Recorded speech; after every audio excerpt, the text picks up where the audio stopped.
بسم اللہ الرحمن الرحیم۔ ابو حمزہ سمالی امام محمد باقر علیہ السلام سے روایت کرتے ہیں کہ آپ نے فرمایا کہ بنی اسرائیل میں ایک قاضی تھا جو ان کے آپس کے جھگڑوں کا فیصلہ کیا کرتا تھا۔ اس کی موت کا وقت قریب آیا تو اس نے اپنی بیوی سے کہا، جب میں مر جاؤں تو مجھے غسل و کفن دے کر میرے منہ پر کپڑا ڈال دینا۔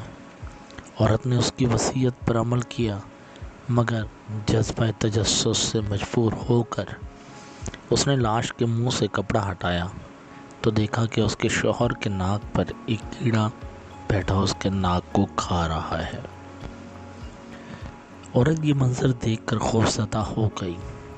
خواب میں اس کے شوہر نے اس سے کہا، کیڑا دیکھ کر تم ڈر گئیں؟ عورت نے کہا، ہاں، میں کیڑا دیکھ کر ڈر گئی تھی۔ قاضی نے کہا، جانتی ہو یہ کیڑا مجھ پر کیوں مسلط ہوا؟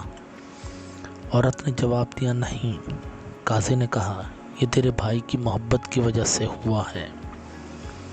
عورت حیران ہوئی اور پوچھا کہ وہ کیسے؟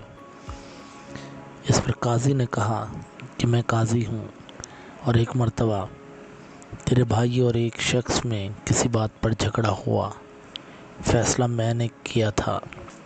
میں نے دل میں ہی کہا تھا کہ خدا کرے تیرا بھائی بچ جائے اور بے گناہ ثابت ہو۔ چنانچہ بعد کی گواہیوں میں بھی تیرا بھائی بے قصور ثابت ہوا۔